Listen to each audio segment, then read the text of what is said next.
I'm going to tell you which injuries are usually worth $1 million, but first I need to explain something. We're talking about personal injury cases where someone else is at fault. I'm talking about the full value of your case. That's your case value without considering your fault in causing the accident. For example, let's say that you crash into the back of someone's car. Assume that you're badly injured and the full value of your case is $1 million or more. If you're 100% at fault for causing the accident, you may not even get a penny. This is true even though the full value of your pain and suffering case is $1 million. If you're completely at fault, then no one owes you money for your pain and suffering.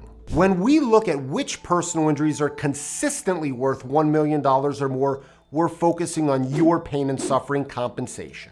I'm not going to spend much time talking about medical bills or lost wages, even though they can be a huge part of your settlement or verdict. And even though your pain and suffering may be worth $1 million, there are many things that can destroy your chances of getting this payout.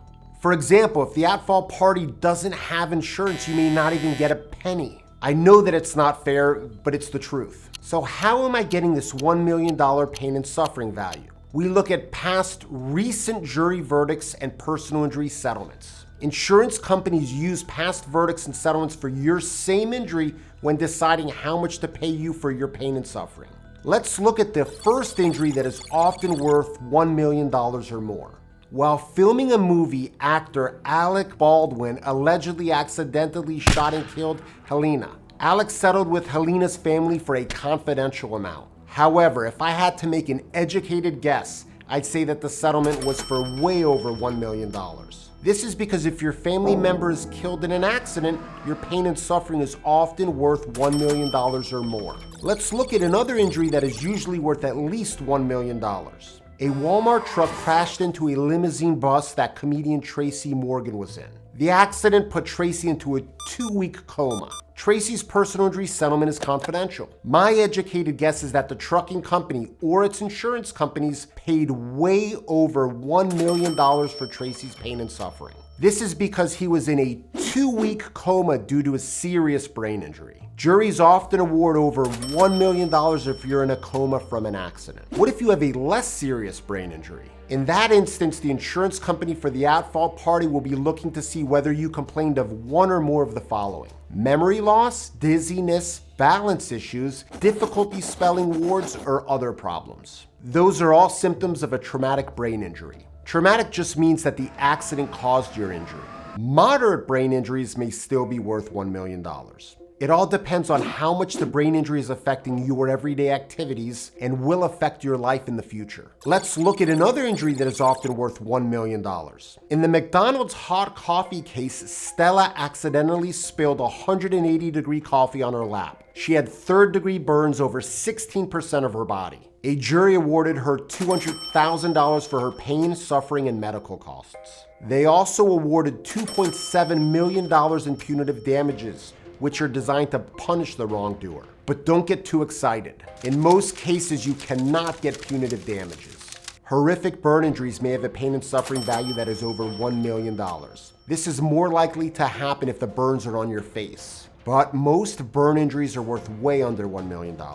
Your case value increases if more of your body is burned. If you lose an eye due to an accident, the full value of pain and suffering is usually $1 million or more. But what about injuries that seem less serious? Can they also be worth $1 million or more? For example, can a broken leg, arm, or other fractured bone be worth $1 million or more? To explain, let's look at Maria's accident where she slipped and fell at a hotel in Florida. As a result of the fall, she broke her leg right under her kneecap. The surgeon cut her leg open and drilled a plate and screws into her leg. He also repaired her meniscus, which she tore in the accident. Her surgeon said that the accident caused her post-traumatic arthritis. He also said that she'd need a knee replacement. I, along with another law firm, settled Maria's case for $1.2 million. This was after a lawsuit was filed. We were able to get this settlement because she fractured a major weight-bearing bone. To have a chance at a $1 million settlement for a broken bone, you'll likely need all of the following. First, you'll need to fracture either the femur or hip, the tibial plateau, or break 2 or 3 bones in your ankle. Those are usually the 4 most serious fractures of your leg. But having one of those injuries is not automatically worth $1 million. If you have a serious fracture and surgery, you'll also likely need your x-rays to show post-traumatic arthritis. Your surgeon will also need to say that you'll need a bone replacement in the future. In Maria's $1.2 million settlement, her surgeon said that she'd need a knee replacement. You or your lawyer may also need to hire a life care planner. A life care planner is a professional who estimates the cost of your future medical treatment and related care. Future medical bills can add up real fast.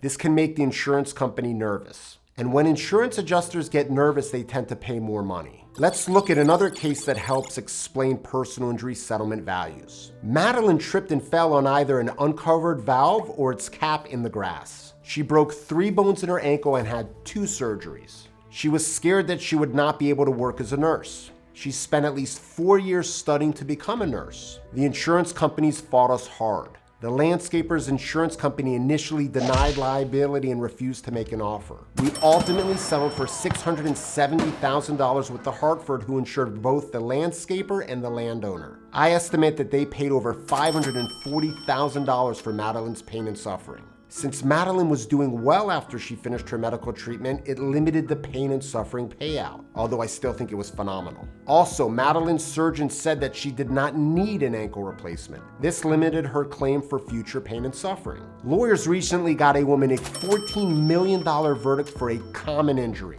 To see how they did it, watch this video here or click on the link in the description below.